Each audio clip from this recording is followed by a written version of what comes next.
السلام علیکم ورحمۃ اللہ وبرکاتہ۔ الحمد للہ رب العالمین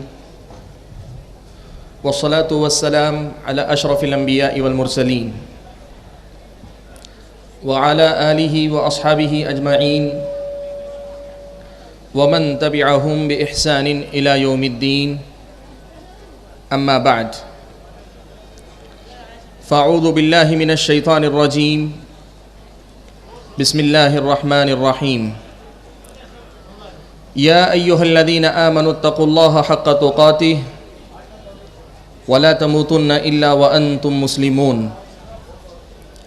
یا ایہا الناس اتقوا ربکم الذی خلقکم من نفس واحدہ وخلق منها زوجها وبث منهما رجالا كثيرا ونساء واتقوا الله الذي تساءلون به والأرحام إن الله كان عليكم رقيبا۔ يا أيها الذين آمنوا اتقوا الله وقولوا قولا سديدا يصلح لكم أعمالكم ويغفر لكم ذنوبكم ومن يطع الله ورسوله فقد فاز فوزا عظيما۔ أما بعد فأعوذ بالله من الشيطان الرجيم، بسم الله الرحمن الرحيم۔ والسابقون الأولون من المهاجرين والأنصار والذين اتبعوهم بإحسان رضي الله عنهم ورضوا عنه وأعد لهم جنات تجري تحتها الأنهار خالدين فيها أبدا ذلك الفوز العظيم۔ معزز علماء کرام، نوجوان بھائیوں، بزرگوں اور پردہ نشین خواتین اسلام، آج کے اس عظیم الشان پروگرام میں مجھے آپ حضرات کے سامنے تاریخ اسلام کی ایک بڑی ہی عظیم شخصیت،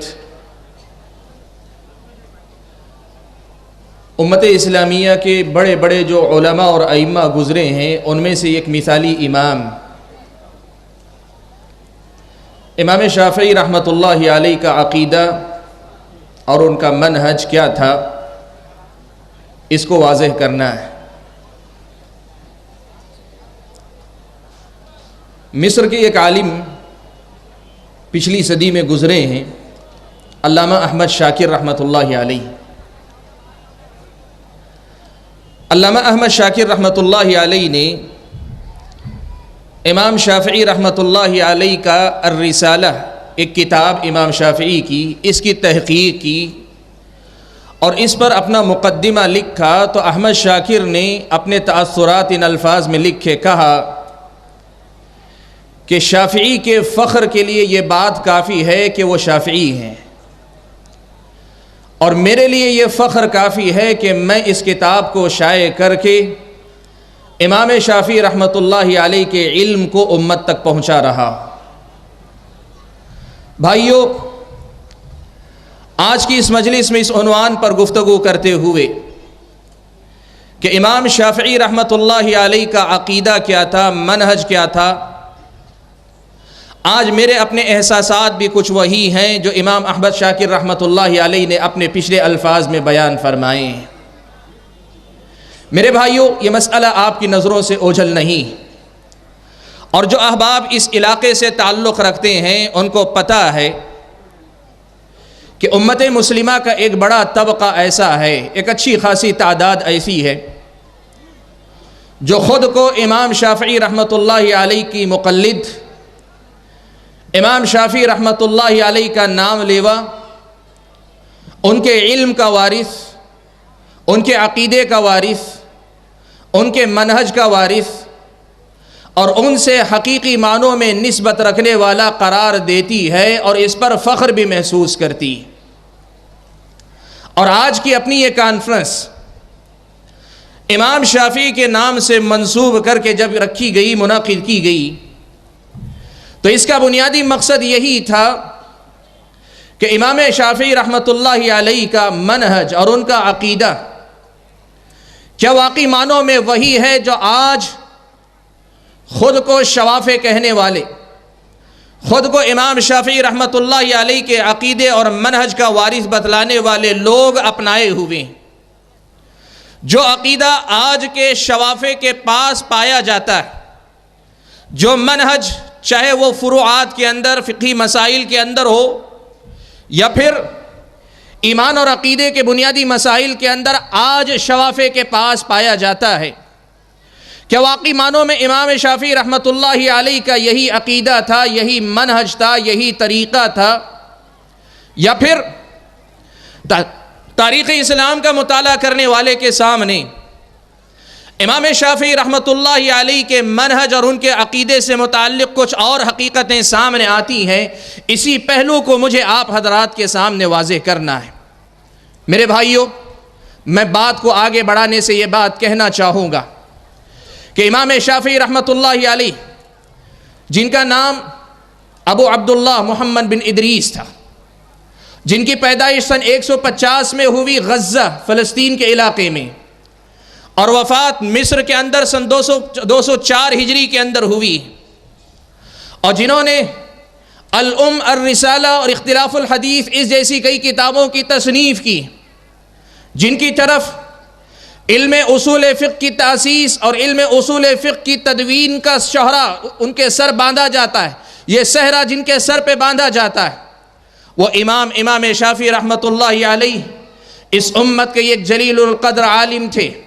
بچپن سے لے کر اپنی جوانی سے گزرتے ہوئے اپنی زندگی کے آخری ایام تک علماء اسلام کی جو تعریف اور توصیف امام شافعی رحمۃ اللہ علیہ کو نصیب ہوئی، یقین مانے علماء اسلام میں سے بہت کم ایسے ہیں جنہیں وہ مقام حاصل ہوا جو امام شافعی رحمۃ اللہ علیہ کو حاصل ہوا۔ امام احمد بن حنبل رحمۃ اللہ علیہ سے متعلق یہ بات نقل کی گئی۔ احمد شاکر رحمۃ اللہ علیہ نے نقل کیا کہ ایک مرتبہ امام شافعی رحمۃ اللہ علیہ کی مجلس میں امام احمد بن حنبل رحمۃ اللہ علیہ حاضر ہوئے۔ جس وقت امام شافعی رحمۃ اللہ علیہ کی مجلس لگی ہوئی تھی، وہ درس دے رہے تھے، امام احمد ان کے پاس بیٹھ کر ان کا درس سن رہے تھے۔ امام شافعی کے استاد امام سفیان ابن عیینہ رحمۃ اللہ علیہ مجلس حدیث سجائے ہوئے تھے، وہ حدیث سنا رہے تھے۔ امام احمد نے شافعی کے استاد ابن عیینہ کی مجلس چھوڑ دی اور امام شافعی کی درس میں بیٹھے رہے۔ کسی نے امام احمد بن حنبل رحمۃ اللہ علیہ کو ٹوکا، کہا کہ اے احمد، یہ کون سا طریقہ ہے کہ سفیان ابن عیینہ حدیث بیان کر رہے ہیں؟ اور یہ منہج کا اصول ہے کہ بڑے علماء کی جب مجلس ہو تو ہونا یہ چاہیے کہ آدمی کو بڑے علماء سے علم حاصل کرنے کی کوشش کرے، یہی اصل ہے، الا ہی کہ آدمی کے پاس کوئی اور مصلحت راجح ہو جیسے امام احمد کے پاس یہاں تھی۔ امام احمد بن حنبل سے کسی نے کہا کہ آپ نے سفیان ابن عیینہ کی مجلس چھوڑ دی اور شافعی کی مجلس میں آپ بیٹھے ہوئے ہیں۔ امام احمد بن حنبل رحمۃ اللہ علیہ نے کہا کہ اللہ کے بندے، سفیان ابن عیینہ سے اگر حدیث براہ راست نہیں لے سکا تو کوئی بات نہیں، ان کے شاگرد سے لے لوں گا۔ سند عالی نصیب نہیں ہوئی تو کوئی بات نہیں، سند نازل کے ذریعے وہ حدیث مجھے مل جائے گی، لیکن اگر آج اس نوجوان عالم کی مجلس سے اٹھ کر چلا جاؤں گا تو قرآن کی جو فقہ، جو سمجھ آج اس عالم کی مجلس میں مجھے مل رہی ہے وہ مجھے کہاں سے ملے گی؟ یہ امام احمد بن حنبل رحمۃ اللہ علیہ کی گواہی تھی امام شافعی رحمۃ اللہ علیہ کے حق میں، اور امام احمد بن حنبل رحمۃ اللہ علیہ نے خود یہ بات کہی ہے، اور متعدد روایتوں سے امام احمد بن حنبل رحمۃ اللہ علیہ سے یہ بات ثابت ہے کہ امام احمد نے کہا کہ اللہ تعالیٰ ہر 100 سال کے اختتام پر ایک عالم کو بھیجتے ہیں، پیارے نبی صلی اللہ علیہ وسلم کی حدیث ہے۔ اللہ تعالیٰ ہر 100 سال میں ایک عالم کو بھیجتے ہیں جس کے ذریعے اللہ تبارک و تعالیٰ سنتوں کو زندہ کرتے ہیں اور دین کے بگاڑ کو درست کر کے دین کو صحیح شکل عطا فرماتے ہیں۔ امام احمد نے کہا ہم نے جب پچھلے علماء میں دیکھا تو ہمیں یہ بات نظر آئی کہ پہلی صدی کے اختتام پہ وہ عمر ابن عبدالعزیز رحمۃ اللہ علیہ تھے، تو دوسری صدی کے اختتام پر وہ امام شافعی رحمۃ اللہ علیہ تھے۔ میرے بھائیوں، امام شافعی رحمۃ اللہ علیہ کی عظمت، آپ کا مقام، آپ کی حیثیت یہ مسلمہ، اور میں بات کو مختصر کرنے کے لیے کہوں کہ امام شافعی رحمۃ اللہ علیہ نے ابتدا میں علم حاصل کیا، پہلے پہل عربی زبان اور لغت کی طرف توجہ کی۔ امام شافعی رحمۃ اللہ علیہ نے فن کے نام پر امام شافعی رحمۃ اللہ علیہ نے تیر اندازی سیکھی۔ اس قدر مہارت رکھتے تھے کہ 10 تیر چلاتے تو 9 تیروں کا لگنا یقینی تھا، 9 تیر نشانے پہ لگتے، بڑے شوقین تھے تیر اندازی کے۔ لیکن جب اللہ تعالیٰ نے لڑکپن کی عمر میں قدم رکھنے کے بعد توفیق دی، اپنے آپ کو حدیث رسول صلی اللہ علیہ وسلم کے سننے سنانے اور اس کے ساتھ ساتھ فقہ حدیث کی سمجھ اور مسائل کے استنباط میں اپنے آپ کو مشغول کر لیا، تو آپ امام رحمۃ اللہ علیہ فن حدیث کے باب میں بھی امامت کے درجے پر فائز ہوئے، فن فقہ کے اندر بھی امام شافعی رحمۃ اللہ علیہ امامت کے درجے پر فائز ہوئے۔ مورخین نے لکھا ہے کہ امامت اگر فن حدیث میں حاصل ہوئی امام مالک رحمۃ اللہ علیہ کی شاگردی حاصل کر کے، فقہ کے باب میں اگر حاصل ہوئی امام ابو حنیفہ رحمۃ اللہ علیہ کے شاگرد محمد بن حسن شیبانی رحمۃ اللہ علیہ کی شاگردی حاصل کر کے، امام شافعی نے دونوں میدانوں کو ایک ساتھ اکٹھا کیا۔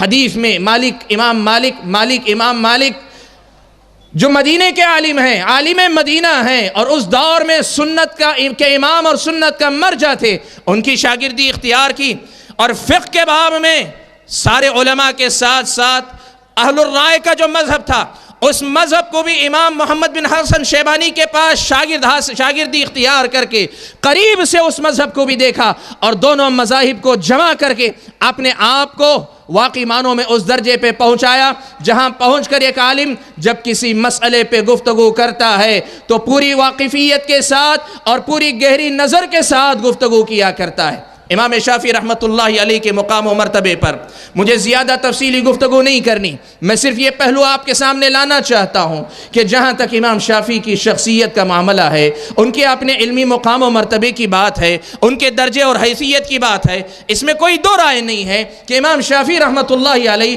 علماء اسلام میں سے، محدثین کرام میں سے، فقہاء اسلام میں سے بڑے اونچے درجے کے عالم، بڑے بلند پایہ محقق اور بڑے اونچے درجے کے محدث اور فقیہ تھے، اس میں کوئی دو رائے نہیں۔ لیکن میرے بھائیوں، جو بات آج اس مجلس میں میرے اور آپ کے سمجھنے کی، جو مسئلہ مجھے اور آپ کو اچھی طریقے سے سمجھنا ہے، وہ مسئلہ یہ کہ آج امام شافعی سے نسبت رکھنے والے جو احباب ہیں، جو ادارے ہیں، جو علماء ہیں، جو شخصیتیں ہیں، جو افراد ہیں، آج وہ امام شافعی رحمۃ اللہ علیہ کے مسلک اور منہج کی جو ترجمانی کر رہے ہیں، کہ واقعی معنوں میں امام شافعی رحمۃ اللہ علیہ کا عقیدہ اور منہج وہی تھا، یا پھر امام شافعی رحمۃ اللہ علیہ کے منہج کے سلسلے میں بات مختلف ہے۔ یہ ایک ایسا مسئلہ ہے جسے پوری سنجیدگی کے ساتھ مجھے اور آپ کو حل کرنا اور سمجھنا ہے۔ میرے بھائیوں، اس موضوع کی وضاحت کے لیے میں آپ کے سامنے ایک بڑا ہی اہم مسئلہ چھیڑنا چاہتا ہوں۔ یہ مسئلہ صرف امام شافعی کی شخصیت سے متعلق نہیں، تاریخ اسلام کے تجزیے کا بڑا ہی اہم پہلو ہے، اور تاریخ اسلام سے جڑا ہوا بڑا ہی اہم تجزیہ ہے۔ اور وہ مسئلہ کیا ہے؟ مسئلہ یہ ہے کہ آج جتنے بھی تقلیدی مذہب سے جڑے ہوئے احباب ہیں، ائمہ اربعہ سے نسبت رکھنے والے جتنے علماء ہیں، لکھنے والے حضرات ہیں، آج اپنی تقریر میں، تحریر میں یہ تأثر دیتے ہیں کہ علماء اسلام، تاریخ اسلام میں جتنے علماء اور ائمہ آئے، یہ سارے کے سارے بنیادی طور پر صرف 2 حصوں میں بٹے۔ یہ تجزیہ پیش کیا جاتا ہے کہ سارے کے سارے 2 حصوں میں بٹے، ایک فقہا کا طبقہ اور دوسرا محدثین کا طبقہ، ایک فقہا کا طبقہ اور دوسرا محدثین کا طبقہ۔ اور پھر اس تقسیم کے بعد اگلا نقطہ یہ سمجھایا جاتا ہے، محدثین کا جو طبقہ تھا یہ صرف حدیث کے راوی تھے، یہ صرف حدیثیں سنایا کرتے تھے، ان کا کام بس اتنا تھا کہ ایک حدیث اپنے استاد سے سنی، اور سنی ہوئی حدیث کو پوری احتیاط کے ساتھ، پوری توجہ کے ساتھ اپنے شاگردوں کو سنا دیا۔ وہ صرف حدیثوں کے نقل کرنے والے تھے، وہ حدیثوں کے صرف راوی تھے۔ محدثین کا جو طبقہ تھا وہ صرف حدیثوں کی روایت کرنے والوں کا طبقہ تھا، اور جو دوسرا طبقہ تھا فقہا کا طبقہ، جس میں ان لوگوں کی اپنی تقسیم کے مطابق امام ابو حنیفہ رحمۃ اللہ علیہ، امام شافعی رحمۃ اللہ علیہ، امام مالک رحمۃ اللہ علیہ، امام شافعی رحمۃ اللہ علیہ، امام احمد بن حنبل رحمۃ اللہ علیہ چاروں کے چاروں داخل ہوتے ہیں۔ ان لوگوں کی نظر میں ان چار علماء نے اور ان چار علماء کے بعد ان کے شاگردوں نے دین کو صحیح معنوں میں سمجھا اور دین کو امت کو سمجھانے کا کام ان لوگوں نے انجام دیا ہے۔ فقہ کا مطلب لوگوں نے یہ لیا کہ محدثین صرف حدیث کے راوی ہوا کرتے تھے، اور جو فقہا ہیں یہ فقہا وہ ہیں جو حدیثوں کے اندر ڈوبتے تھے، اس میں غوطہ لگاتے تھے، ان کے معنی و مطلب کو سمجھتے تھے، ان سے مسائل کا استنباط کرتے تھے، حدیثوں کو جتنی گہری نظر سے فقہا سمجھتے تھے یہ محدثین نہیں سمجھا کرتے تھے۔ اور ان کا کہنا یہ ہے، اسی لیے آج ایک آدمی محدثین سے نسبت رکھتا ہے، صرف عقیدت کی حد تک نسبت رکھے تو کوئی حرج نہیں، لیکن اگر کوئی یہ کہے کہ محدثین کا اپنا منہج تھا، محدثین کا اپنا طریقہ تھا، وہ عقیدے میں، وہ فقہی مسائل میں، وہ اخلاق اور سلوک کے معاملے میں، وہ فکر کے باب میں اپنا ایک منہج رکھتے تھے، وہ لوگ یہ تاثر دینے کی کوشش کرتے ہیں کہ تاریخی طور پر یہ بے بنیاد بات ہے، اور اس کے بالمقابل وہ یہ کہنا چاہتے ہیں کہ اب امت نے چار علماء کو اپنا امام مان لیا، اس لیے کہ فقہا میں سے یہ چار جو امام ہیں، ان چار اماموں کو جو امامت حاصل ہو گئی، اب حق انہی میں منحصر ہو کر رہ گیا ہے۔ آپ ان چاروں میں سے کسی ایک امام کے مقلد اپنے آپ کو کہہ لیں، اپنے آپ کو کسی ایک مذہب کا پابند کر لیں، آج اس کے علاوہ آپ کے لیے کوئی چارہ نہیں ہے۔ اسی لیے یہ بات بھی آپ سنتے ہیں، آپ کے علاقے میں بھی سنی گئی اور اس سے پہلے دوسرے علاقوں میں بھی سنی گئی، لوگ یہ کہتے ہیں کہ قرآن اور حدیث پر عمل کرنے کا حکم نہیں، قرآن اور حدیث پر عمل کرنے کا حکم نہیں، قرآن اور سنت پر عمل کرنے کا حکم ہے۔ اور اس کی وضاحت کرتے ہوئے کہتے ہیں حدیث پر اگر کوئی عمل کرے تو ہو سکتا ہے وہ آدمی گمراہ ہو جائے، آدمی کو سنت پر عمل کرنا چاہیے۔ اور سنت کیا ہے؟ کہا حدیث میں سے جو قابل عمل ہے اور جو قابل عمل نہیں ہے یہ طے کرنے کا اختیار فقہا کو ہوتا ہے۔ مسلک کے لوگ، مذہب کے لوگ، فقہا چاہے وہ حنفی ہو، شافعی ہو، مالکی ہو، حنبلی ہو، یہ فقہا یہ طے کرتے ہیں کہ ان میں سے کون سی حدیث سنت ہے اور کون سی حدیث سنت نہیں۔ اس کا مطلب کیا ہوا؟ وہ یہ پیغام بھی دیتے ہیں، کہتے ہیں کہ آپ اگر عمل کرنا چاہتے ہیں، قرآن اور سنت پر عمل کرنا چاہتے ہیں، قرآن تو قرآن ہے، سنت حدیث نہیں ہے۔ سنت وہ ہے کہ جو حدیث سے مسئلہ فقہا نے مستنبط کر کے آپ کے سامنے بیان کیا ہے۔ میرے بھائیوں، میرے خیال میں میدان کا یہ تجزیہ، میدان کی یہ صورتحال آپ میں سے بہت سارے بھائی شاید پہلے سے جانتے ہوں گے، لیکن میں یہ بات آپ کے سامنے رکھنا چاہتا ہوں۔ یہ تجزیہ تاریخ اسلام کا یا تو ادھورا مطالعہ ہے یا تاریخ اسلام کو اسی تعصب کی نظر سے دیکھنے کا کمال یا اس کا نتیجہ ہے، یا تاریخ اسلام کو پڑھنے کے بجائے تاریخ اسلام کو بنانے والا کام ہے، یا پھر جس طرح اپنے مسلک اور مذہب کے تحفظ کے لیے احادیث کی تعویل کی گئی، آیات قرآنی کی توجیہ کی گئی، یا پھر احادیث کا انکار کیا گیا، شاید کہیں نہ کہیں تاریخ اسلام کے ساتھ بھی اسی قسم کا کوئی کھلواڑ ہے۔ تاریخ کی سچائی کیا ہے؟ تاریخ مجھ کو اور آپ کو کیا بتاتی ہے؟ میرے بھائیو، تاریخ اسلام مجھ کو اور آپ کو یہ بتاتی ہے کہ یاد رکھو، بنیادی طور پر امت کے اندر جو اختلاف وجود میں آیا، امت کے اندر جو اختلاف وجود میں آیا، یہ اختلاف دو قسم کا ہے۔ ایک اختلاف وہ ہے جسے ہم ایمان اور عقیدے کے مسائل میں اختلاف کہتے ہیں، اور جس کو بعض اہل علم اصول کے درمیان اختلاف کہتے ہیں۔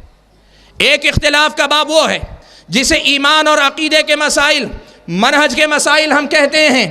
اس کے اندر اختلاف وجود میں آیا، اس میں اختلاف اگر وجود میں آیا تو اس اختلاف کے نتیجے میں امت جو بٹی تو بنیادی طور پہ دو گروہوں میں بٹی۔ ایک تو اہل سنت ہوئے، ایک تو اہل سنت ہوئے جو حقیقی معنوں میں اسی دین کے وارث ہوئے جو اللہ تبارک و تعالیٰ نے اپنے نبی محمد صلی اللہ علیہ وسلم کو عطا فرمایا۔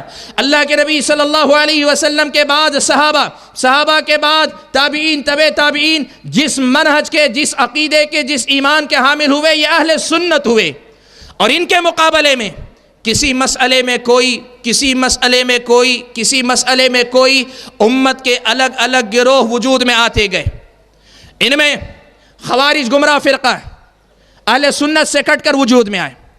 معتزلہ گمراہ فرقہ ہے، اہل سنت سے کٹ کر وجود میں آئے، جہمیہ گمراہ فرقہ ہیں، اہل سنت سے کٹ کر وجود میں آئے، اشاعرہ گمراہ فرقہ ہیں، اہل سنت سے کٹ کر وجود میں آئے، ماتریدیہ یہ بھی گمراہ ہیں، اہل سنت سے کٹ کر وجود میں آئے۔ ایمان اور عقیدے کی بنیاد پر جو اصل تقسیم ہوئی وہ تقسیم اہل سنت اور اہل بدعت کی تھی، اہل سنت اور اہل بدعت کی تھی۔ اور اس تقسیم میں یہ بات یاد رکھنا، اس تقسیم میں یہ بات یاد رکھنا، امام شافعی رحمۃ اللہ علیہ، امام شافعی رحمۃ اللہ علیہ علماء اہل سنت میں سے تھے، امام شافعی رحمۃ اللہ علیہ علماء اہل سنت میں سے تھے۔ لیکن آج جو اپنے آپ کو شافعی کہتے ہیں وہ خود یہ بات کہتے ہیں، اعلان علی الاعلان کہتے ہیں کہ ہم عقیدے کے باب میں اشعری، ہم عقیدے کے باب میں اشعری ہیں۔ اور میں نے جیسے ابھی آپ کے سامنے کہا، بنیادی جو اختلاف عقیدے اور ایمان کے مسائل میں آیا وہ اہل سنت اہل بدعت کا تھا۔ اشاعرہ اہل بدعت کی جو مختلف گروہ تھے ان میں سے ایک گروہ تھا۔ اور اشاعرہ نے کیا کیا میں مختصراً بتاؤں، لیکن اس سے پہلے یہ مسئلہ یاد رکھنا، آج کے موجودہ شوافع، آج کے موجود شافعی حضرات اپنے آپ کو یہ کہتے ہیں کہ ہم عقیدے کے باب میں اشعری ہیں، عقیدے کے باب میں اشعری ہیں۔ تو سب سے پہلا مسئلہ یہیں سے واضح ہو جانا چاہیے میرے بھائیو۔ ابو الحسن اشعری رحمۃ اللہ علیہ سن 260 ہجری میں پیدا ہوئے، امام شافعی 204 میں انتقال کر گئے۔ ابو الحسن اشعری رحمۃ اللہ علیہ 260 میں پیدا ہوئے، 324 ہجری میں انتقال کیا۔ ابو الحسن اشعری 3 مرحلوں سے گزرے، پہلے معتزلہ کے عقیدے پر تھے، پھر اس کے بعد کلابیہ کے عقیدے پر آئے جس کے نتیجے میں اشاعرہ اشعریت کے نام پہ مستقل مذہب وجود میں آیا۔ پھر خود ابو الحسن اشعری نے توبہ کی اور عقیدہ اہل سنت والجماعت پہ واپس چلے آئے۔ لیکن ابو الحسن اشعری رحمۃ اللہ علیہ کا جو درمیانی دور تھا، اشعریت کا جو دور تھا، وہ مذہب وہ دور اشعریت کے نام پہ برقرار رہا۔ اور اس مذہب کے نتیجے میں بعد کے دور میں شوافع کی اکثریت نے آپ کو عقیدے کے باب میں ابو الحسن اشعری رحمۃ اللہ علیہ کی طرف منسوب کر لیا۔ میرے بھائیو یہاں رک کر کچھ مسئلے سب سے پہلے واضح کرنا چاہتا ہوں۔ جو لوگ اپنے آپ کو امام شافعی رحمۃ اللہ علیہ سے جوڑنا چاہتے ہیں وہ سب سے پہلے اس بات کا جواب دیں کہ جب اپنے آپ کو امام شافعی رحمۃ اللہ علیہ سے جڑا ہوا مانتے ہو، اپنے آپ کو امام شافعی کا مقلد کہتے ہو، اپنے آپ کو امام شافعی رحمۃ اللہ علیہ کا نام لیوا اور پیروکار کہتے ہو، تو فقہی مسائل سے زیادہ اہم باب تو ایمان و عقیدے کا تھا۔ تم نے اپنے ایمان اور عقیدے کے باب میں امام شافعی رحمۃ اللہ علیہ کو چھوڑ کر ابو الحسن اشعری کو کیوں اپنا امام بنایا؟ تم نے کیوں اپنے آپ کو اشعری کہا؟ اگر واقعی شافعی ہو، امام شافعی رحمۃ اللہ والا عقیدہ کیوں نہیں ہے؟ تم نے اپنی نسبت کیوں بدلی؟ تم نے کیوں بدلی؟ اگر تم یہ کہنا چاہتے ہو کہ نہیں ہم اشعری کہتے ہیں تب بھی ہم شافعی ہی ہیں، ہم اشعری کہتے ہیں تب بھی ہم شافعی ہی ہیں، اس لیے کہ امام شافعی کے وہی عقائد تھے جو ابو الحسن اشعری رحمۃ اللہ علیہ کے تھے، تاریخ تمہیں جھٹلاتی ہے، امام شافعی کے اقوال تمہیں جھٹلاتے ہیں، امام شافعی رحمۃ اللہ علیہ کے فرمودات تمہاری اس بات کا انکار کرتے ہیں۔ آپ دیکھو، سب سے پہلے تو یہ دیکھو کہ امام شافعی رحمۃ اللہ علیہ پہلے گزر چکے، ابو الحسن اشعری رحمۃ اللہ علیہ امام شافعی کے تقریباً 50-56 سال کے بعد میں پیدا ہوئے ہیں۔ جو مذہب ابھی وجود میں ہی نہیں آیا تھا، اشعریت جو ابھی وجود میں آئی ہی نہیں تھی، امام شافعی رحمۃ اللہ علیہ کیسے اس مذہب کے پابند ہو سکتے ہیں؟ اور اگر آپ یہ کہنا چاہتے ہیں، آپ اگر یہ بتانا چاہتے ہیں کہ نہیں اشعری مذہب کے نام پر بعد میں ہی وجود میں آیا، امام شافعی کے بعد میں ہی وجود میں آیا، لیکن اب امام ابو الحسن اشعری رحمۃ اللہ علیہ نے باتیں وہی کہی ہیں ایمان اور عقیدے کے باب میں جو باتیں امام شافعی رحمۃ اللہ علیہ نے کہی ہیں، تاریخ اس کو جھٹلاتی، امام شافعی کے اقوال اس کو جھٹلاتے ہیں، اور امام شافعی کے سیرت نگاروں نے جو لکھا ہے وہ اس کی تردید کرتے ہیں۔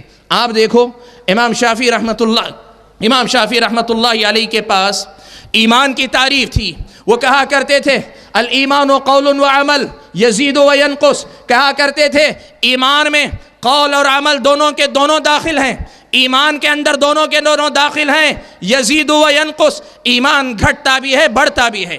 جبکہ اشاعرہ کا عقیدہ یہ ہے کہ ایمان کو وہ صرف تصدیق مانتے ہیں، کہتے ہیں صرف دل سے یقین کر لینا، دل سے اس کی تصدیق کر لینا یہی ایمان ہے، عمل ایمان کے اندر داخل نہیں ہے۔ عوام شاید اس مسئلے کی باریکی کو نہ سمجھ پائیں کہ ایمان کو صرف تصدیق کہنا یا ایمان کو قول اور عمل یزید و ینقص کہنا، اس میں کیا فرق ہے، شاید عوام نہ سمجھ پائیں، اور میں شاید اس مجلس میں اس کی وضاحت بھی نہ کر پاؤں، لیکن جو بات بتانا چاہتا ہوں یاد رکھو، اہل سنت کے اصولوں میں سے یہ واضح اصول ہے کہ جو آدمی ایمان کو صرف تصدیق مانتا ہے وہ گمراہ آدمی ہے۔ امام شافعی رحمۃ اللہ علیہ ابو الحسن اشعری کی طرح، اشعریت کے اس عقیدے کی طرح ایمان کی تعریف میں صرف قول اور عمل کے قائل نہیں تھے، صرف یہ نہیں کہا کرتے تھے کہ امام شافعی رحمۃ اللہ کہ یہ نہیں کہا کرتے تھے کہ صرف تصدیقی ایمان ہے، یہ نہیں کہا کرتے تھے قول اور عمل بھی ایمان ہے، قول اور عمل ایمان ہے، ایمان کی تعریف میں قول اور عمل دونوں داخل ہیں، ایمان گھٹتا اور بڑھتا، یہ امام شافعی رحمۃ اللہ علیہ کا عقیدہ تھا۔ اور اگر بات آگے بڑھ کر دیکھی جائے، اشعریت کا سب سے بڑا جو مسئلہ ہے وہ مسئلہ اللہ تبارک و تعالیٰ کے اسماء اور صفات کا ہے، اللہ تبارک و تعالیٰ کے پاکیزہ نام اور اللہ تبارک و تعالیٰ کی صفات کو ثابت کیا جائے۔ کیا مطلب ہے میرے بھائیو؟ دیکھو اللہ تعالیٰ نے اپنی صفات بیان کی، بہت ساری صفات اللہ نے بیان کی۔ اللہ تعالیٰ کی صفات کتنی ہیں؟ قرآن و سنت میں خود سینکڑوں صفات آئی ہیں۔ اہل سنت کا عقیدہ یہ ہے کہ وہ اللہ تعالیٰ کی صفات کو ثابت کرتے ہیں، ایمان لاتے ہیں، کہتے ہیں کہ اللہ تعالیٰ کی صفات ثابت ہیں، ان کا معنی و مطلب جیسے اللہ تعالیٰ کے شایان شان ہے وہی معنی اس کا مراد ہے۔ کیا مطلب؟ میں ایک دو مثال آپ کو دینا چاہوں۔ اللہ تبارک و تعالیٰ نے یہ بات بیان فرمائی، اللہ تعالیٰ عرش پر مستوی، اللہ تعالیٰ عرش پر مستوی ہے۔ اہل سنت نے کہا ہم اللہ تعالیٰ کے لیے صفت علو ثابت کریں گے، اللہ تبارک و تعالیٰ کے لیے عرش پر مستوی ہونا ثابت کریں گے، لیکن اس کے مقابلے میں اشاعرہ نے کیا کیا؟ اشاعرہ نے کہا اگر اللہ تعالیٰ کے لیے اس صفت کو ثابت کریں گے اس سے اللہ تبارک و تعالیٰ کے حق میں بہت سی خرابیاں لازم آئیں گی، اللہ تعالیٰ کی صفات کا انکار کیا۔ میں ایک لفظ میں بات کو سمیٹ کر یہ بتانا چاہتا ہوں کہ امام شافعی رحمۃ اللہ علیہ کا عقیدہ کیا تھا۔ خود امام شافعی رحمۃ اللہ علیہ نے صفات کے سلسلے میں جو موقف اختیار کیا، امام ذہبی رحمۃ اللہ علیہ نے سیر و اعلام النبلاء میں امام شافعی کا یہ قول نقل کیا، کہا نثبت هذه الصفات التي جاء به القرآن ووردت بها السنة، ہم ان تمام صفات کو ثابت کرتے ہیں جو قرآن میں آئی ہیں، جو سنت میں آئی ہیں، وَنَنْفِ التَّشْبِيهَ عَنْ، اور جب ہم ثابت کرتے ہیں تو ہم یہ کہتے ہیں کہ یہ صفت تو ثابت ہے لیکن اس سے اللہ تعالیٰ کو مخلوق سے مشابہ قرار دینا لازم نہیں آتا، اللہ تعالیٰ کو مخلوق سے مشابہ قرار دینا لازم نہیں آتا۔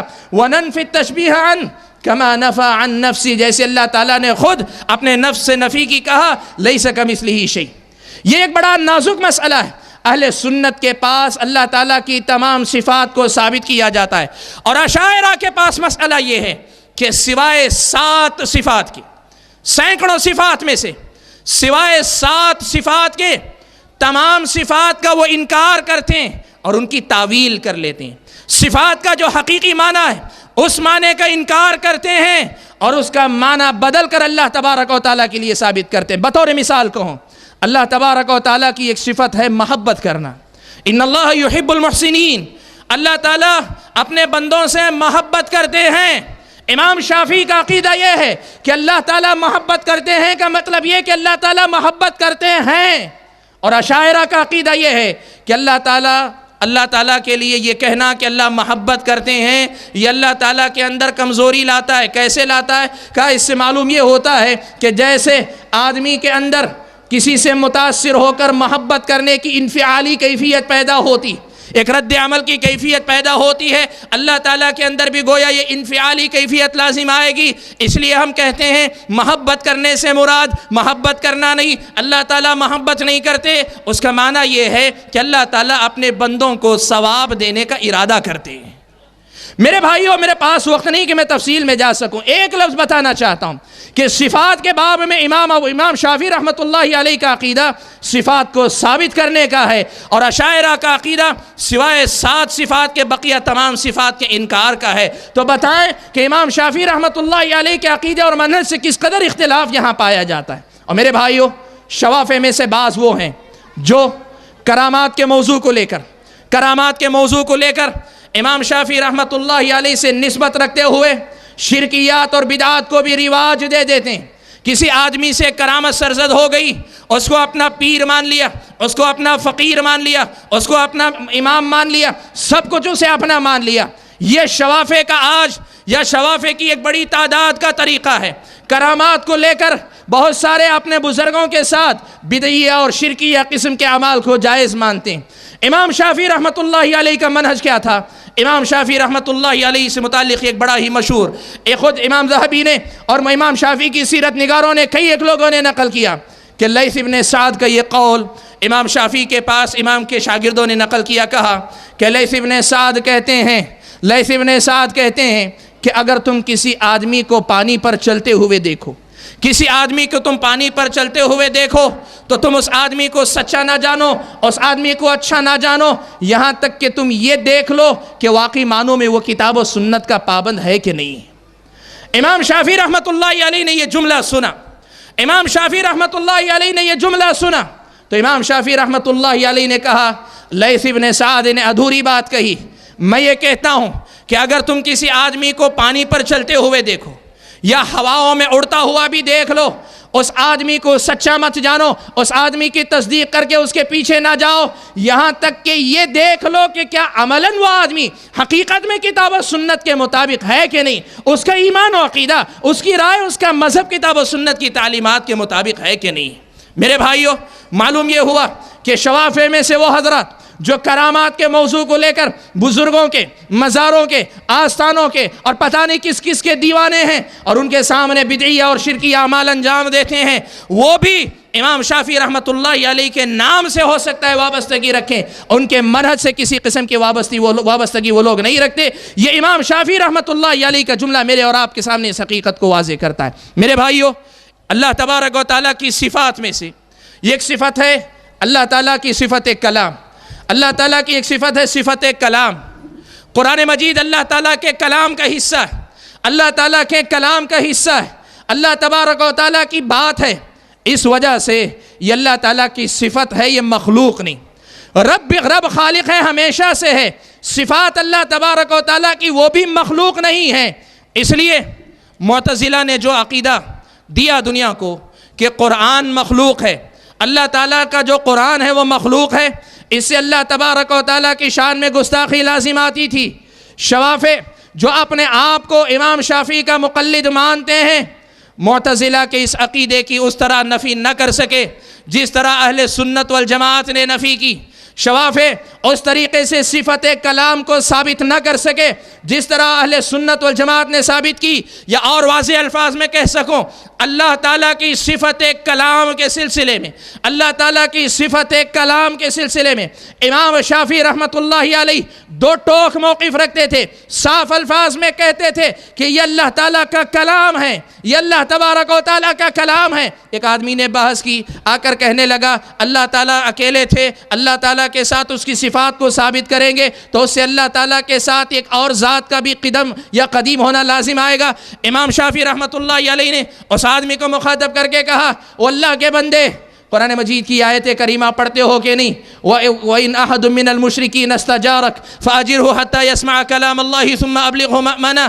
کہا کہ اگر تم کوئی کافر تمہارے پاس پناہ لے کر آنا چاہے، تم اس کو پناہ دے دو یہاں تک کہ وہ اللہ تعالیٰ کے کلام کو سن لے، اللہ تعالیٰ کے کلام کو سن لے۔ تو کیا اللہ نے اپنے کلام کو اپنا کلام نہیں کہا؟ سامنے والے نے کہا، بجا طور پہ کہا۔ امام شافعی رحمۃ اللہ علیہ نے کہا، جب اللہ تعالیٰ نے اپنے کلام کو اپنا کلام کہا، قرآن کو اپنا کلام کہا، تو تم اس کو ثابت کرو اور بس کرو، بلا وجہ کے بحث و مباحثے میں نہ پڑو۔ امام شافعی نے دو ٹوک بات کہی۔ لیکن آج اشاعرہ کا عقیدہ کیا ہے؟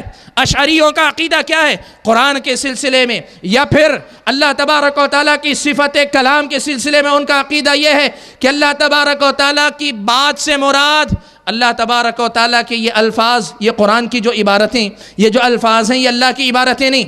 اللہ تعالیٰ نے صرف ایک معنی نبی کے دل میں پیدا کیا، یہ ایک معنی نبی کے دل میں ڈالا، پھر یا تو جبرائیل نے اپنے الفاظ میں یا محمد صلی اللہ علیہ وسلم نے اپنے الفاظ میں اس کو بیان کیا۔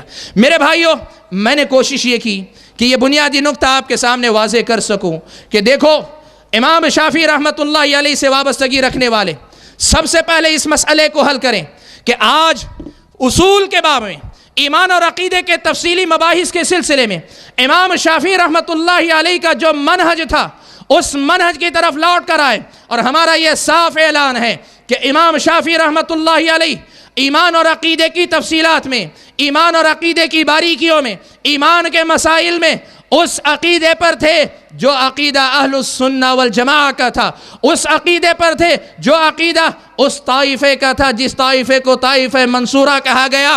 اور وہ طائفہ منصورہ کون سا ہے؟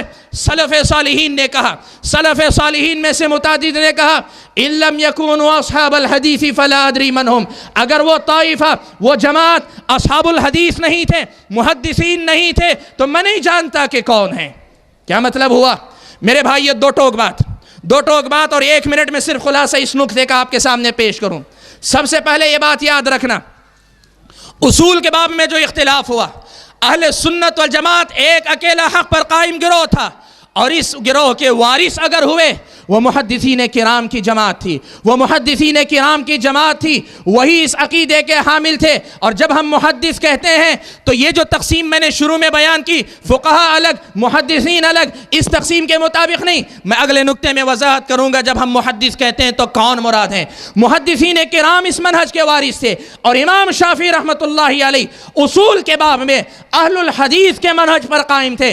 امام شافعی رحمۃ اللہ علیہ عقیدے کی باریکیوں میں، عقیدے کی تفصیلات میں اہل السنہ والجماعہ، اصحاب الحدیث، اہل الحدیث کے منہج پر قائم تھے. یہی امام شافعی رحمۃ اللہ علیہ کا دین کے بنیادی اصولوں میں منہج تھا. اور آج جو اپنے آپ کو اشاعرہ کہتے ہیں، جو اپنے آپ کو اشعری کہتے ہیں، اور ساتھ میں اپنے آپ کو شافعی کہتے ہیں، انہیں اس تناقض کا، اس ٹکراؤ کا جواب دینا چاہیے، یا پھر اپنے نفس کا مراجعہ کر کے اپنی اصلاح کرنی چاہیے، اپنی اشعریت سے توبہ کرنی چاہیے، اپنے اشعری عقائد کو چھوڑنا چاہیے، اپنے اشعری عقائد سے دستبردار ہو کر اس عقیدے کی طرف آنا چاہیے جو اہل السنہ والجماعہ کا عقیدہ ہے، جو سلف صالحین کا عقیدہ ہے، جو میرے اور آپ کے سامنے اصحاب الحدیث کا عقیدہ ہے. اس لیے کہ تاریخ اس بات کی گواہ ہے کہ اہل الحدیث، اصحاب الحدیث وہی ایک ایسا گروہ تھا جس نے صحابہ اور تابعین سے لے کر آج کے دور تک ایمان اور عقیدے کی جو باریکیاں تھی،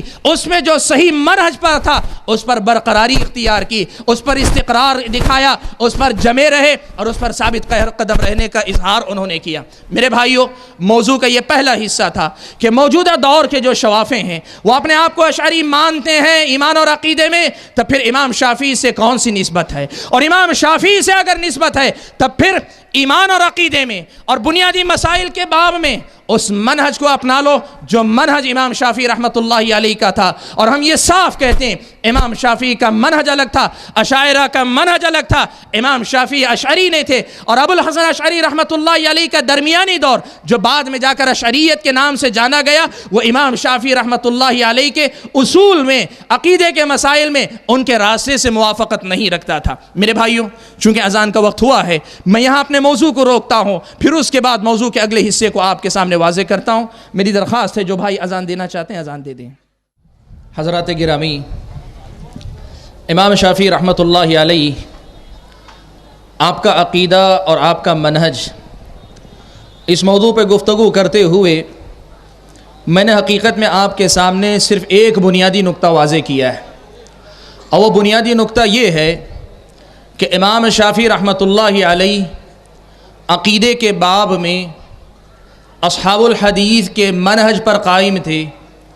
عقیدے میں ان کا قول اور ان کے اپنی باتیں اہل الحدیث کے منہج کے عین مطابق تھیں.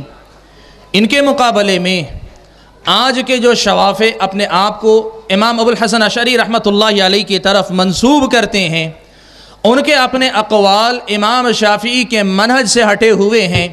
یہ بات میں نے صرف بنیادی نقطے کے طور پہ واضح کی ہے، ورنہ اگر اس کی مثالیں میں دینا چاہوں امام شافعی رحمۃ اللہ علیہ کے جو الفاظ اور جو آپ کے فرمودات ہیں صفات کے باب میں، اللہ تعالیٰ کے عرش پر مستوی ہونے کے باب میں، اللہ تعالیٰ کی صفت نزول کے باب میں، یا اللہ تبارک و تعالیٰ کی صفت کلام کے باب میں تو بہت ساری مثالیں امام شافعی رحمۃ اللہ علیہ کی عبارتوں سے مجھ کو اور آپ کو ملتی ہیں. میں اس پہلو کو بہت حد تک مختصر کر کے آپ کے سامنے چھوڑ رہا ہوں. بات ہم آگے بڑھاتے ہیں کہ اصول سے ہٹ کر دین کا جو ایک اور بنیادی حصہ ہے، بہت ہی ضروری حصہ ہے، جسے بعض اہل علم نے فروع کہا ہے، جن کو ہم اور آپ فقہی مسائل کہتے ہیں. آج لوگ عام طور پر اسی پہلو سے امام شافعی کے مقلد ہونے کا دعویٰ کرتے ہیں، اور یہ دعویٰ کرتے ہیں کہ امام شافعی رحمۃ اللہ علیہ کا مذہب تقلید ہے. خود امام شافعی کا مذہب تقلید تھا، یا امام شافعی کے بعد امام شافعی کے مذہب کی تقلید ہونی چاہیے، اس لیے کہ ان کی اپنی تحقیق کے مطابق، ان کے اپنے کہنے کے مطابق امام شافعی فقہا میں سے تھے، اور محدثین کا جو گروہ جو صرف راویان حدیث کا تھا اس سے ان کا تعلق نہیں تھا. میرے بھائیوں، میں آپ کے سامنے یہ بات بتانا چاہتا ہوں کہ محدثین اور فقہا کی یہ تقسیم کہ جس میں یہ کہا جائے کہ محدثین صرف راویان حدیث تھے، حدیث کے روایت کرنے والے تھے، حقیقت میں دین کو سمجھ کر مسائل مستنبط کرنے والے فقہا تھے، اور بعد کے دور میں صرف یہ 4 مذہب اس کے علمبردار رہ گئے، یہ تاریخی اعتبار سے بہت ہی غلط بات ہے. آپ دیکھو، صرف ایک حوالہ آج کی اس مجلس میں آپ کے سامنے نقل کروں گا. 6 صدی کے ایک عالم گزرے ہیں، شہرستانی. ان کی اپنی ایک کتاب ہے الملل والنحل. یہ خود شافعی ہیں، شہرستانی خود شافعی ہیں، اور نہ صرف یہ کہ شافعی ہیں بلکہ آج کے بہت سارے اشاعرہ کی طرح اشعری بھی تھے. خود شہرستانی نے اپنی کتاب الملل والنحل میں یہ بات لکھی ہے، کہا ہے کہ امت کے اندر جو مجتہد ہوئے، امت کے اندر جن لوگوں نے اجتہاد کا فریضہ انجام دیا، فقہی مسائل کے استنباط اور استدلال کا جو فریضہ انجام دیا، کہا وہ بنیادی طور پہ 2 حصوں میں بٹے ہوئے تھے. وہ بنیادی طور پر 2 حصوں میں بٹے ہوئے تھے. وہ 2 حصے کون سے؟ کہا اصحاب الحدیث. پہلا گروہ تو اصحاب الحدیث کا تھا، اور دوسرا گروہ اہل الرائے کا تھا. اہل الرائے کا تھا. مدرسۃ اہل الرائے اور مدرسۃ اصحاب الحدیث، یہی 2 راستے تھے، یہی 2 طریقے تھے. ان سے ہٹ کر کوئی تیسرا راستہ موجود نہیں تھا. یہ بات کس نے کہی؟ شوافع میں سے، شافعی علماء میں سے بڑے درجے کے عالم مانے جاتے ہیں. طبقات شافعیہ میں خود ان کو بڑے عالم کی حیثیت سے شوافع نے ذکر کیا ہے. الشہرستانی الملل والنحل کے مؤلف نے اپنی کتاب میں لکھا ہے، کہا کہ اجتہاد کے باب میں، فقہی مسائل کی استنباط کے باب میں امت میں 2 گروہ ہوئے. ایک اصحاب الحدیث تھے اور دوسرے اہل الرائے تھے. ایک اصحاب الحدیث تھے، دوسرے اہل الرائے تھے. اور پھر اس کے بعد اصحاب الحدیث کو اصحاب الحدیث کیوں کہا جاتا ہے، اہل الرائے کو اہل الرائے کیوں کہا جاتا ہے؟ خود شہرستانی نے واضح کیا کہ اصحاب الحدیث اس لیے ان کو کہا جاتا ہے کہ مسائل کے استنباط اور استدلال میں ان کا دار و مدار احادیث پر تھا. ان کا دار و مدار احادیث پر تھا. اور اہل الرائے کو اہل الرائے اس لیے کہا جاتا ہے کہ یہ فقہی مسائل کے استنباط کے باب میں رائے پر زیادہ، قیاس پر اور رائے کی بنیاد، رائے پر اعتماد زیادہ کرتے تھے، اس لیے ان کو مدرسۃ اہل رائے کہا گیا. 2 باتیں. تیسری بات خود شہرستانی نے کہی. تیسری بات کی وضاحت شہرستانی نے خود کی. کہا کہ اب اصحاب الحدیث میں سے، اصحاب الحدیث وہ جو طبقہ اصحاب الحدیث کا تھا، جن کا دار و مدار حدیث سے مسائل مستنبط کرنے میں تھا، شہرستانی جو خود شافعی ہیں وہ کہتے ہیں اس مدرسے میں امام شافعی، امام مالک، امام احمد بن حنبل رحمۃ اللہ علیہ، پھر ان کے بعد ان کے شاگردوں میں سے امام شافعی کے شاگردوں میں سے مزنی وغیرہ، یہ سارے لوگ اصحاب الحدیث میں سے تھے. یہ سارے لوگ اصحاب الحدیث میں سے تھے. دوسرا جو گروہ تھا مدرسۃ اہل رائے، کہا یہ اہل عراق تھے. امام ابو حنیفہ رحمۃ اللہ علیہ اور ان کے جو شاگرد ہوئے وہ اہل الرائے تھے.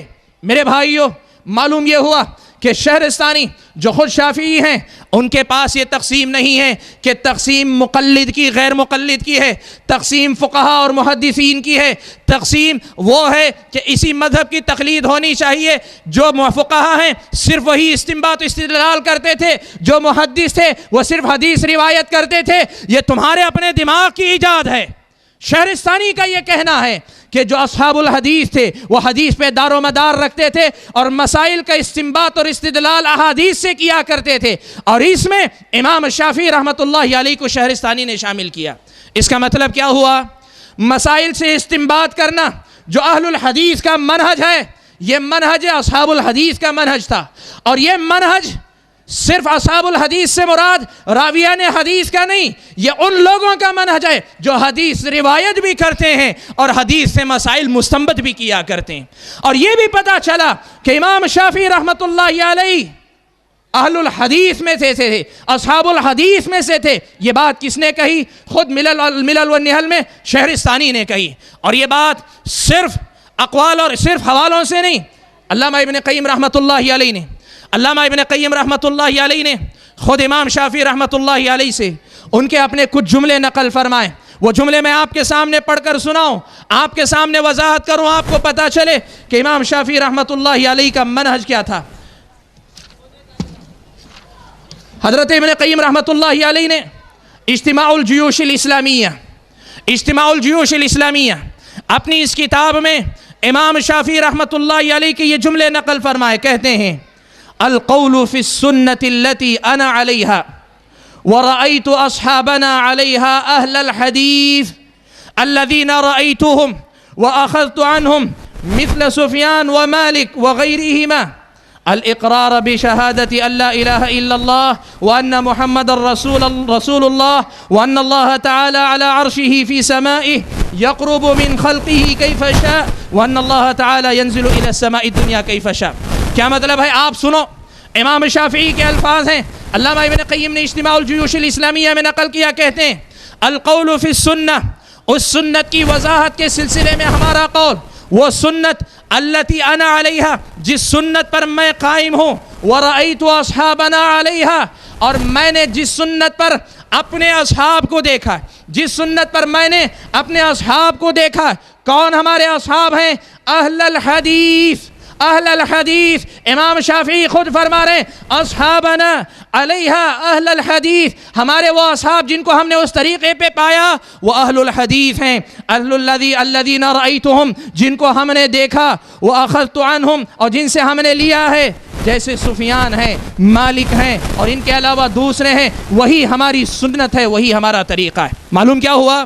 امام شافعی رحمۃ اللہ علیہ نے سنت کو اہل الحدیث کا راستہ بھی قرار دیا، اور یہ بھی کہا کہ ہمارے اصحاب اہل الحدیث ہیں، ہمارے اصحاب اہل الحدیث ہیں۔ میرے بھائیو، میں یہ بات واضح کرنا چاہوں گا، یاد رکھو اصل مسئلہ یہ ہے کہ امام شافعی، امام مالک اور امام احمد بن حنبل رحمۃ اللہ علیہ، ان تینوں کا جو اصل منہج تھا وہ محدثین کا منہج تھا، وہ اہل الحدیث کا منہج تھا۔ لیکن بعد کے زمانے میں چل کر ان کے جو اپنے شاگرد ہوئے، بعد کے زمانے میں چل کر ان کا جو مدرسہ چلا، اس مدرسے میں پیدا ہونے والے بعد کے اہل علم نے یا بعد کے شاگردوں نے اس مذہب کو تقلیدی مذہب بنایا، شافعی مذہب کو، حنبلی مذہب کو، یا پھر مالکی مذہب کو، جو اہل الحدیث کا منہج تھا۔ میں اہل الرائے کے مدرسے کو ایک طرف رکھ کے بات کر رہا ہوں، اس لیے کہ اہل الرائے کے مذہب کو بھی بعد میں چل کر تقلید کے رنگ سے رنگا گیا، لیکن اہل الحدیث کا جو مدرسہ تھا، امام شافعی اسی کے تھے، امام مالک اسی کے تھے،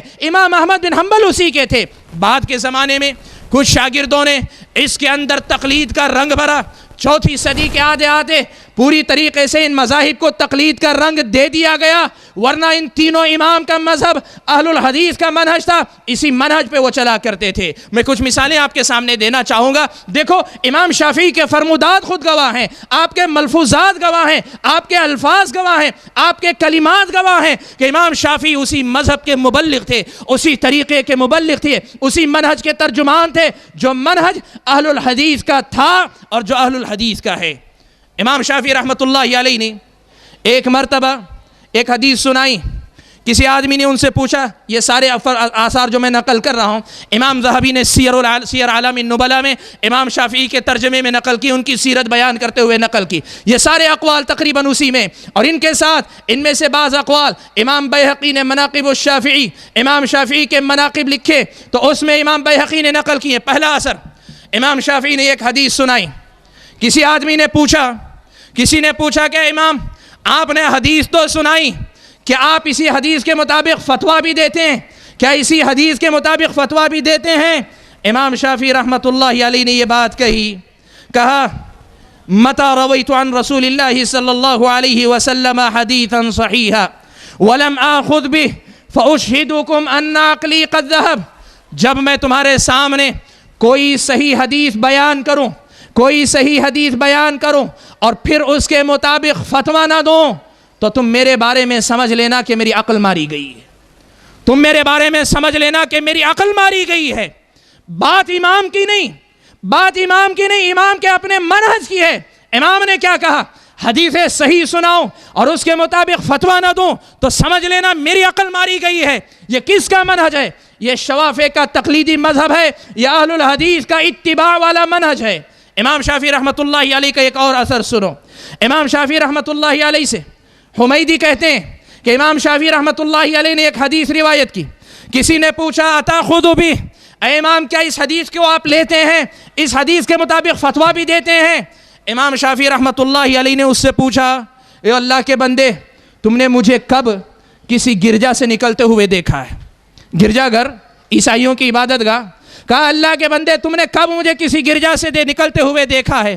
تم نے کب مجھے ذمی سے مراد وہ کافر جو مسلم حکومت میں جیتے ذمیوں کی طرح زنار باندھتے ہوئے دیکھا ہے؟ تم نے کب دیکھا ہے کہ میں نے یہ کیا ہے کہ میں نبی کی حدیث روایت کروں اور اس کے مطابق فتویٰ نہ دوں؟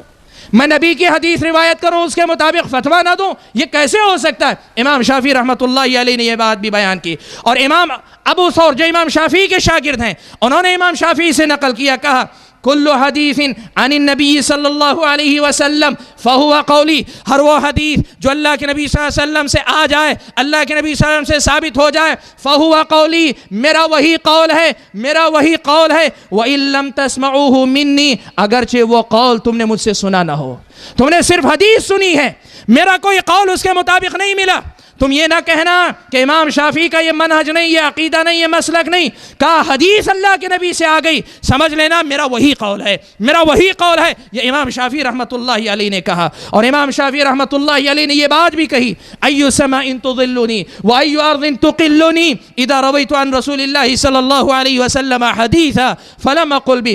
کون سا آسمان مجھے پناہ دے گا، کون سا آسمان مجھے سایہ دے گا، اور کون سی زمین مجھے پناہ دے گی اگر اللہ کے نبی کی حدیث سناؤ لیکن اس کے مطابق فتویٰ نہ دوں، اس کے مطابق فتویٰ نہ دوں. میرے بھائیوں، میں کہنا یہ چاہتا ہوں کہ امام شافعی رحمۃ اللہ علیہ کے بارے میں شہرستانی بے نے بھی لکھا وہ اہل الحدیث میں سے تھے. خود امام شافعی نے کہا ہمارے اپنے اصحاب اہل الحدیث ہیں.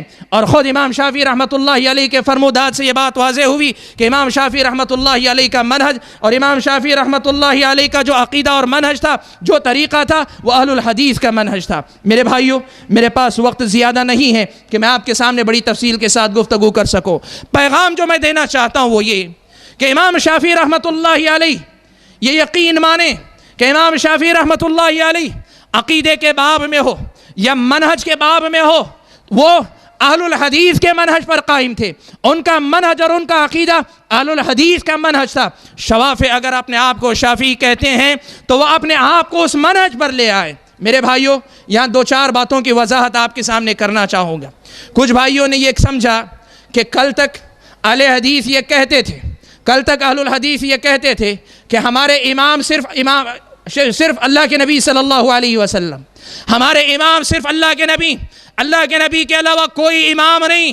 اب یہ کہنے لگے ہیں کہ امام شافعی ہمارے امام ہیں. اور کسی نے کہا بہت جلد شاید یہ بھی دیکھنے کو ملے گا کہ امام ابو حنیفہ بھی ہمارے امام ہیں، امام مالک بھی ہمارے امام ہیں، امام احمد بن حنبل بھی ہمارے امام ہیں. میرے بھائی یاد رکھو، یہ بات یاد رکھو، ایک آدمی، ایک شخصیت، ایک ہی آدمی پر بس کرنے کی اگر بات ہوتی ہے، پہلے دن سے لے کر ہمارا یہ منہج ہے کہ ایک امام کی اگر بات کی جائے تو نبی کے علاوہ ہمارا کوئی امام نہیں ہے. اگر ایک امام کی بات ہے، ایک شخصیت کو لے کر انہی کے نام پہ جینے مرنے کی اگر بات ہے، محمد الرسول اللہ صلی اللہ علیہ وسلم کے علاوہ کوئی نہیں. اور یہ بات یاد رکھنا، ایک اکیلے کی بات ہے، شافعی تو دور، مالک تو دور، احمد بن حنبل تو دور، ابو حنیفہ تو دور، رحمہ اللہ. ہم ایک ابو بکر پہ بھی بس کرنے والے نہیں، ایک عمر پہ بھی بس کرنے والے نہیں. لیکن میرے بھائیوں، ایک امام سے آگے بڑھ کر ایک امام سے آگے بڑھ کر صحیح منہج پر چلنے والے علماء کی اگر بات کریں، ہر وہ عالم، ہر وہ امام جو اس منہج کا ترجمان رہا، جو منہج پیارے نبی صلی اللہ علیہ وسلم نے اپنے صحابہ کو دیا تھا، جس منہج پر خیر القرون کے زمانے میں عمل ہوا، جو منہج چلا آیا ہے، اس معنی میں امام شافعی بھی امام ہیں، امام مالک بھی امام ہیں، امام احمد بن حنبل بھی میرے اور آپ کے امام ہیں۔ یہ بات پہلی واضح کرنا چاہتا ہوں، اور دوسری طرف یہ بھی بتانا چاہوں گا، کچھ لوگوں نے یہ بھی تاثر دینے کی کوشش کی کہ امام شافعی رحمۃ اللہ علیہ کے جب آپ کہتے ہیں آپ کے امام ہیں، پھر کیوں آپ امام شافعی رحمۃ اللہ علیہ کے بعض مسائل سے اختلاف کیوں کرتے ہیں؟ امام شافعی رحمۃ اللہ علیہ کے جو اقوال ہیں، فقہی مسائل ہیں، ان سے اختلاف کیوں کرتے ہیں؟ اگر آپ بھی شافعی کو امام مانتے ہیں، ہماری طرح امام شافعی کے ہر قول کی تائید کیجئے۔ میرے بھائیوں سمجھو، ہم امام شافعی کو امام مانتے ہیں، لیکن اس طرح نہیں جس طرح آپ مانتے ہیں، جس طرح آپ تسلیم کرتے ہیں اس طرح نہیں، ہم مانتے اس طرح ہیں جس طرح خود امام شافعی نے ماننے کا حکم دیا ہے، خود امام شافعی رحمۃ اللہ علیہ نے ماننے کا حکم دیا۔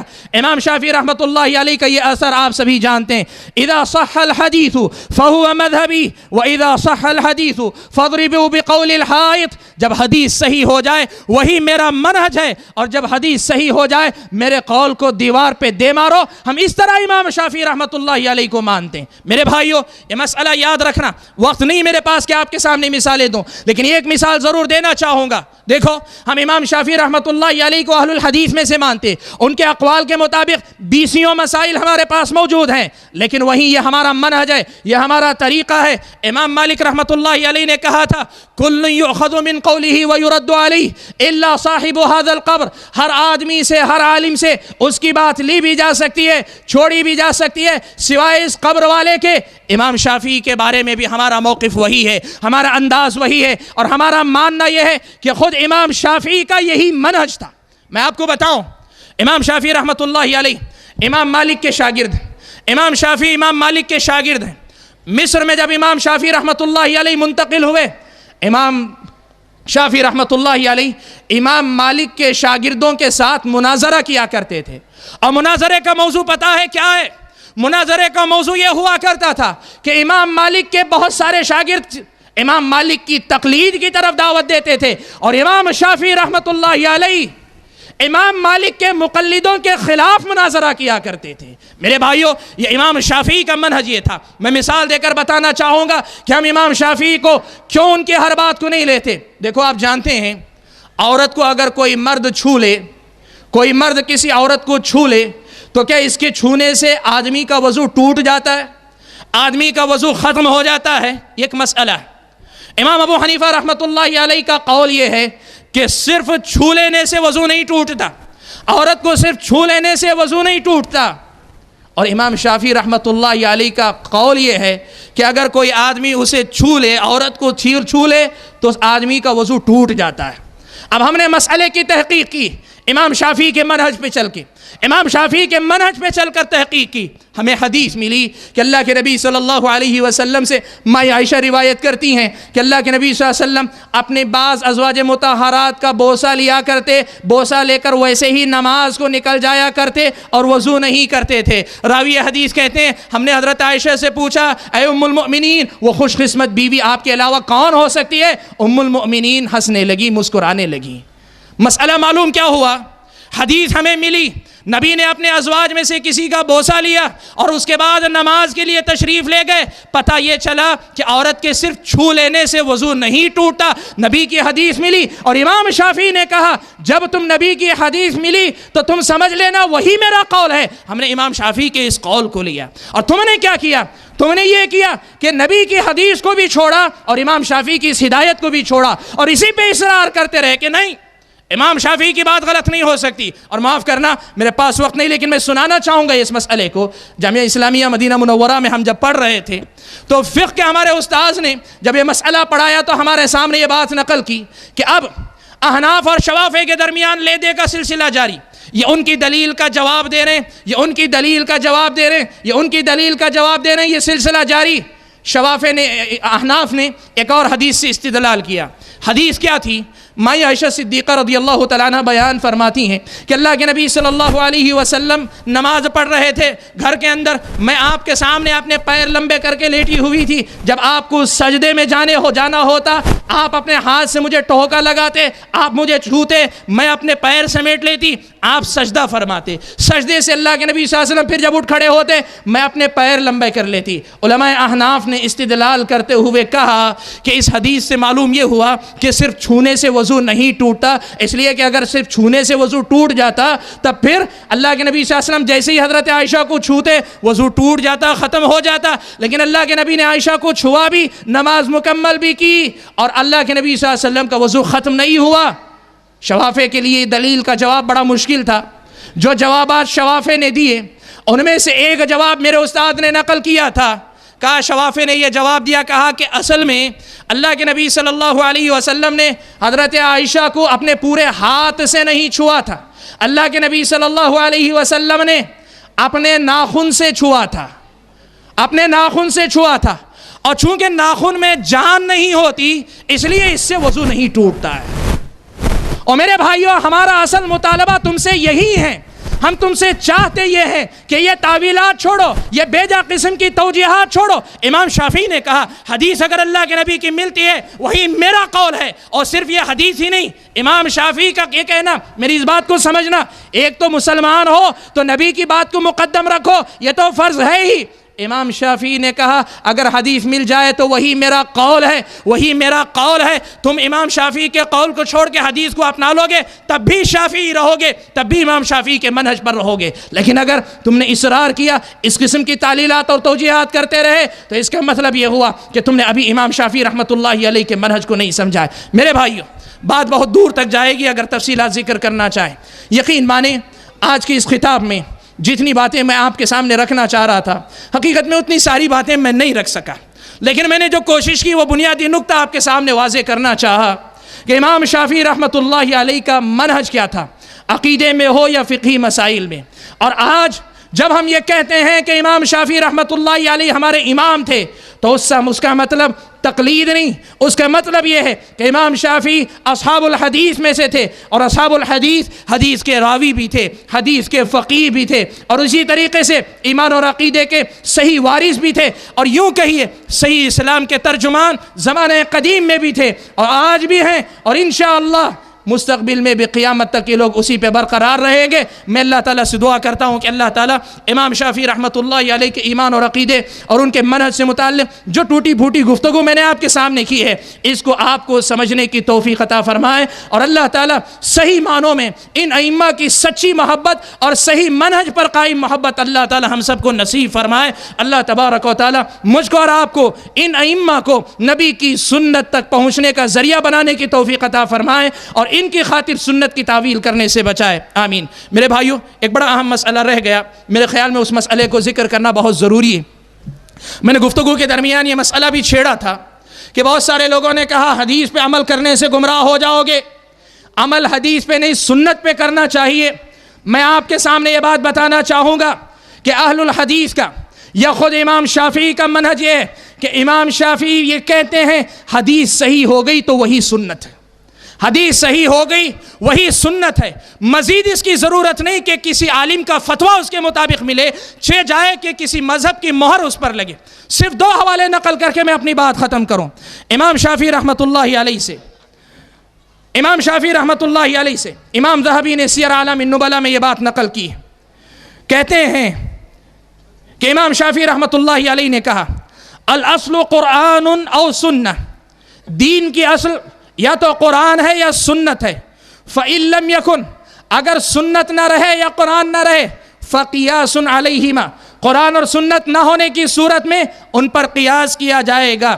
وَإِذَا صَحَّ الْحَدِيثُ فَهُوَ السُّنَّةُ، وَإِذَا صَحَّ الْحَدِيثُ فَهُوَ السُّنَّةُ، امام شافعی نے خود کہا ہے جب حدیث صحیح ہو جائے وہی سنت ہے، اذا صح الحدیث فهو السنہ، یہ امام ذہبی نے سیر اعلام النبلاء میں امام شافعی سے نقل کیا۔ اس کا مطلب یہ ہوا کہ سنت شافعی مسلک کی، حنفی مذہب کی، مالکی مذہب کی یا امام احمد بن حنبل کے مذہب حنبلی کی مہر کا نام نہیں، نبی کی حدیث ثابت ہو جائے وہی خود سنت ہے. یہ امام شافعی رحمۃ اللہ علیہ نے کہا. اتنا ہی نہیں، امام شافعی نے الرسالہ کے اندر، الرسالہ امام شافعی کی مایہ ناز تصنیف، اس میں امام شافعی رحمۃ اللہ علیہ فرماتے ہیں یقبل الخبر فی الوقت الذي يثبت فيه وإن لم يمضي عمل الأئمة بمثل الخبر الذي قبلوه.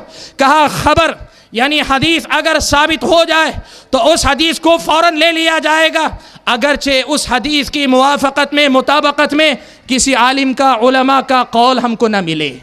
اور میرے بھائی سنو، امام شافعی نے خود لکھا ہے الرسالہ امام شافعی کی مایہ ناز تصنیف، اور جو نسخہ میرے پاس ہے اس نسخے کے مطابق جلد نمبر 1 400 صفحہ نمبر 420 پہ یہ بات ہے. امام شافعی نے لکھا، کہا کہ خبر جب ثابت ہو جاتی ہے، جس وقت ثابت ہو اسی وقت لے لی جاتی ہے. وَإِن لَمْ يَمْضِ عَمَلُ الْأَئِمَّةِ بِمِثْلِ الَّذِي قَبِلُوهُ، اس حدیث کے مطابق گرچہ ہمیں علماء کا عمل نہ ملے. پھر آگے مزید یہ بھی فرماتے ہیں، کہتے ہیں اس لیے کہ ان حدیث رسول اللہ صلی اللہ علیہ وسلم یثبت بنفسی لا بعمل غیرہ بعدہ، اس لیے کہ نبی اکرم صلی اللہ علیہ وسلم کی حدیث خود بخود ثابت ہو جاتی ہے، بعد میں آنے والوں کا عمل یہ نہیں طے کرتا کہ اس میں سے کس پہ عمل کرنا ہے، کس پہ عمل نہیں کرنا ہے. میرے بھائیوں، یہ بات، یہ دونوں حوالے اس شبہے کے، اس ازالے کے لیے، اس شبہے کے ازالے کے لیے ہے جو آج ہم میں سے بہت ساروں کو سننے کو ملتا ہے. حدیث الگ ہے، سنت الگ ہے. حدیث پہ عمل کرو گے گمراہ ہو جاؤ گے، سنت پہ عمل کرنا ہے، اور سنت وہ ہے جو مذہب طے کرے. پتہ یہ چلا امام شافعی رحمۃ اللہ علیہ کا ماننا یہ ہے جو نبی کی حدیث ثابت ہو جائے وہی سنت ہے، وہی شریعت ہے، وہی دین ہے. میں اللہ تعالیٰ سے دعا کرتا ہوں کہ اللہ تعالیٰ علماء اسلام کے اقوال اور ان کے فرمودات کو صحیح انداز سے سمجھنے کی ہم سب کو توفیق عطا فرمائے. امت کو صحیح نہج پر دین کو سمجھ کر آپس میں میل محبت، اخوت، بھائی چارگی کے ساتھ رہنے کی توفیق عطا فرمائے. ہماری محبت بھی نبی کی اتباع کے ساتھ ہو، ہمارا اتحاد بھی نبی کی اتباع کے ساتھ ہو. نبی کی اتباع میں کل خیر ہے، نبی کی اتباع میں ہر قسم کی اتحاد کی بنیاد ہے. اللہ تبارک و تعالی مجھ کو اور آپ کو کہنے اور سننے سے زیادہ عمل کی توفیق عطا فرمائے. آمین. وآخر دعوانا ان الحمد للہ رب العالمین. والسلام علیکم ورحمۃ اللہ.